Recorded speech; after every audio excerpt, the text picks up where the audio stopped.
नमो तस्स भगवतो। साथियों जय भीम। मैं डॉक्टर बाल गंगाधर। साथियों, भारतीय संसद में एक हंगामा मचा जो आज पूरी दुनिया में शोर मचा रहा है। पूरी दुनिया चौकन्ना है कि ये क्या बोल दिया और कौन बोला, किसने बोला, ये कौन है। साथियों, संसद भवन में बहुत सारे लोग बोलते हैं, अपनी बातें रखते हैं, मीठी मीठी बातें करते हैं, जोशीली बातें करते हैं, आपस में लड़ने झगड़ने का माहौल बनाते हैं, लेकिन जन मुद्दों की बात करने वाले बहुत कम सारे लीडर हैं। लेकिन साथियों, आपको बता दूं कि चंद्रशेखर आज़ाद ने जिस तरीके से भारतीय पार्लियामेंट में बात रखी और उन्होंने बताया कि ये जो बहुजन समाज है अभी जाग चुका है, ये किसी के झांसे में आने वाला नहीं है। और हमारे जो सतगुरु रविदास जी महाराज हैं, उनका जो दर्शन है वो समता मूलक दर्शन है। भारत में बहुत सारी विचारधाराएँ हैं, लेकिन जिस तरह से बुद्ध का दर्शन है, कबीर का दर्शन है, रविदास का दर्शन है, डॉक्टर B.R. अम्बेडकर का दर्शन है, फूले साहू का दर्शन है, हिरिया ललित सिंह यादव का दर्शन है, उस दर्शन के भारत का निर्माण होना अभी बाकी है। क्योंकि हमारा देश 1947 में आज़ाद हुआ, लेकिन धन धरती में समान बंटवारा ना हो पाने की वजह से इस देश का जो SC/ST समाज है आज एक तरीके से सड़कों पे है, क्योंकि जो हुकूक उसको मिलने चाहिए वो नहीं मिले। खास करके आदिवासी समाज की स्थिति बहुत ख़राब है, SC समाज की स्थिति बहुत ख़राब है, पिछड़े समाज की स्थिति में थोड़ा बहुत सुधार है।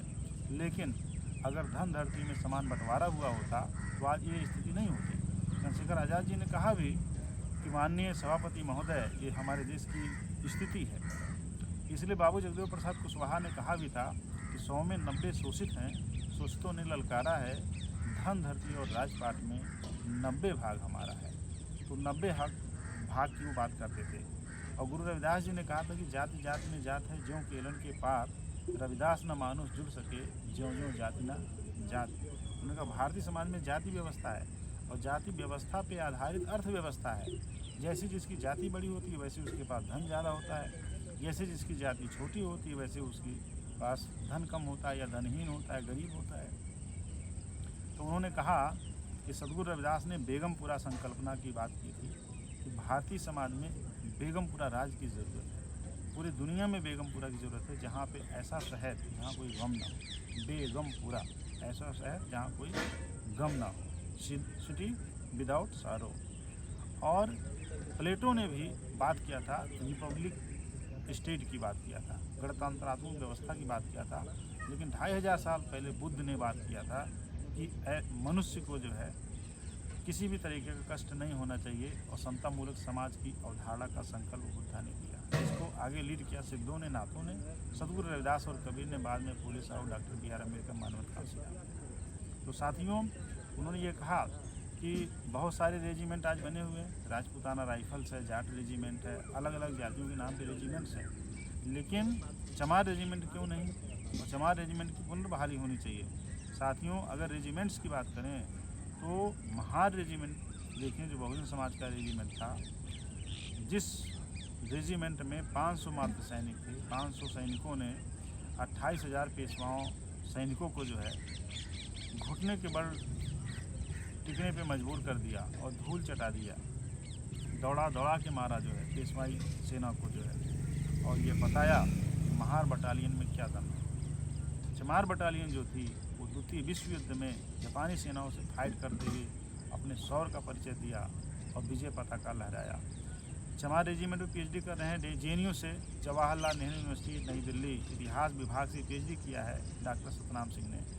डॉक्टर सतनाम सिंह की जो गाइड हैं PhD की, उनका नाम है प्रोफेसर नोनिका दत्ता। सतनाम जी हिमाचल प्रदेश के ऊना ज़िले के रहने वाले हैं। पहले हिमाचल प्रदेश जो है पंजाब का हिस्सा हुआ करता था, और पूरे भारत में घूम घूम करके चमार रेजिमेंट के जितने भी सिपाही जिंदा थे उनका उन्होंने इंटरव्यू लिया और उनसे पूछा कि आप जब बटालियन में थे तो आप किस तरीके से युद्ध करते थे। तो उन्होंने अपने युद्ध के कौशल के बारे में बताया, और उसमें दफ़ेदार पोस्ट हुआ करता था। जैसे एक दफ़ेदार जोगी राम थे जो हरियाणा से थे, एक्सपायर हो गया, अभी हमारे बीच में नहीं है, तो वो कितने शौर्य का परिचय देते थे। अभी सतनाम सिंह ने बताया कि एक चमार रेजिमेंट के सैनिक हैं जो 105 साल तक जिंदा रहे और वो मॉर्निंग वॉक कर रहे थे। तो समझिए 105 साल की उम्र में जो मॉर्निंग वॉक कर रहा है तो वो कितने अपने फिटनेस को मेंटेन किया हुआ है, ये बात समझने की जरूरत है साथियों। तो चंद्रशेखर आज़ाद ने भारतीय संसद में जो है चमार रेजिमेंट की बात की, सतगुरु रविदास की बात किया, और बहुजन नायक नायिकाओं को जिस तरह से उन्होंने नाम दिया, बहुजन दर्शन से देश को चलाने की जो बात की, बहुत बड़ी बात है साथियों। भारतीय समाज में बहुत सारी पार्टियां हैं, बहुत सारे नेता भी हैं, जातियों के नेता हैं, लेकिन साथियों चंद्रशेखर आज़ाद जो एक बड़े सूत्र में सबको पीरों के आगे बढ़ने की बात कर रहे हैं, वो बहुत बड़ी बात है साथियों।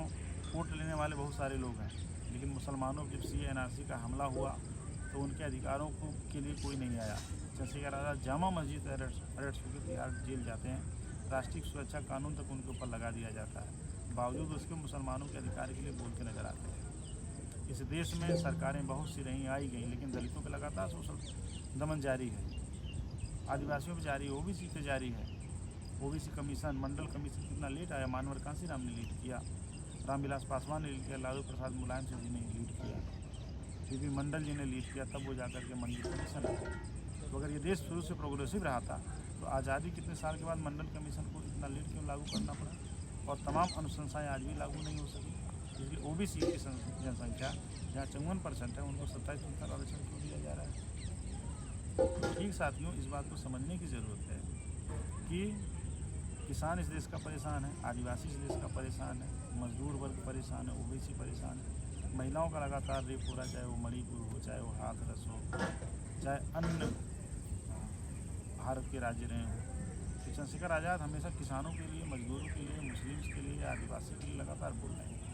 गोरखपुर में अनीस कनौजिया की जब हत्या हुई तो चंद्रशेखर वहाँ पे गए। जब पलिया में मुन्ना पासवान का घर गिराया गया, वहाँ पे चंद्रशेखर और भीम आर्मी के लोग पहुँचे। इलाहाबाद की घटना में लोग पहुँचे। दिल्ली कैंट के आसपास में एक बच्ची का रेप हो गया था, वहाँ भीम आर्मी के लोग पहुँचे। भीम आर्मी पूरे देश में पहुँच रही है जहाँ पे सोशल दमन जारी है, क्योंकि भीम आर्मी इसलिए तैयार की गई है ताकि वो सबके अधिकारों की बात कर सके, सबको न्याय दिला सके। चंद्रशेखर आज़ाद ये सांसद विधायक बनने के लिए भारतीय राजनीति में नहीं आए, संसद विधायक बन करके जन मुद्दों की बात करने आए हैं और जनता को उनके हुकूक दिलाने के लिए आए हैं। बहुत सारे लोग सांसद विधायक बनते हैं और सांसद विधायक बन करके बहुत सारे लोग, उनके लिए राजनीतिक करियर है, चंद्रशेखर के लिए राजनीतिक करियर नहीं है। चंद्रशेखर आज़ाद के लिए जो राजनीति है वो बहुजनों को सत्ता में लाने की राजनीति है, शोषित वंचित समाज को एम्पावरमेंट करने की राजनीति, उनको इस देश का शासक बनाने की एक पहल है। चंद्रशेखर का प्रयास यहाँ से चल रहा है। चंद्रशेखर का नेतृत्व की परिभाषा ये है, वो व्यक्तिगत तौर पर चाहते थे किसी भी पार्टी में जाकर के सांसद, विधायक, मंत्री बन सकते थे, लेकिन बहुजन समाज के जो तमाम लोग जो गांव में प्रधानी लड़ने की नहीं जुटा पाते हैं, सांसद विधायक बनने के लिए करोड़ों रुपया नहीं कि तमाम पार्टियों को दे करके, चंदा दे के टिकट खरीद सके, फिर चुनाव में खर्च कर सकें, लड़ सकें, तो उनका काम हुआ है कि जो अर्थव्यवस्था आर्थिक रूप से कमज़ोर हैं उन सब को राजनीति में लाने की पहल कर रहे हैं। साथियों, ये बात समझने की ज़रूरत है कि चंद्रशेखर की जो वैचारिकी है वो बहुजन वैचारिकी है, और वो बहुजन वैचारिकी के माध्यम से बहुजन समाज के संतों, गुरुओं, महापुरुषों को फिर से स्थापित करना चाहते हैं। उनके नाम लोग जानते हैं लेकिन कम लोग जानते हैं। जिस तरीके से आम जनमानस में अन्य लोग फेमस हैं बिना कुछ काम किए, सिर्फ मीडिया के माध्यम से, ये बहुजन समाज की भी जिम्मेदारी है कि अपने नायकों को समझें। संत गार्गी को सिर्फ धोबी ना माने, उनको अन्य समाज के लोग भी माने। संत रविदास को सिर्फ चमार समाज के लोग न माने, अन्य समाज के लोग ही माने। पेरियार ललई सिंह यादव को अगर सिर्फ यादव मानते हैं, अन्य समाज के लोग नहीं मानते हैं, ये कहाँ तक सही है? क्योंकि इन महापुरुषों ने, इन वीर वीरांगनाओं ने पूरे समाज के लिए काम किया। तो ये बात समझने की ज़रूरत है कि जब हमारा देश गुलाम था, जब हमारे देश पे हमले हो रहे थे, तो भगवान बुद्ध और बाबा साहब की जो बीच की कड़ी है, जिन्होंने बहुजन आवाम को किसी भी धर्म में जाने से रोका, किसी भी शोषण दमन का शिकार होने से रोका, तो सतगुरु रविदास और सतगुरु कबीर। तो साथियों, उनका दर्शन बहुत बड़ा है, लेकिन भारतीय समाज में कोई दार्शनिक भी आता है तो उसकी जाति बता करके उसको छोटा किया जाता है, दूसरी जाति को भड़काया जाता है कि तुम्हारी जाति का महापुरुष नहीं है, तुम फला की पूजा करो, फला दान दक्षिणा, फला काम करो। तो साथियों, समझने की ज़रूरत है कि जो लोग आपके अपने ही महापुरुषों के खिलाफ भड़का रहे हैं वो आपको कभी एम्पावरमेंट के रूप में नहीं देखना चाह रहे हैं। ये बात आप समझिए, आप अपने नेता के खिलाफ मत होइए।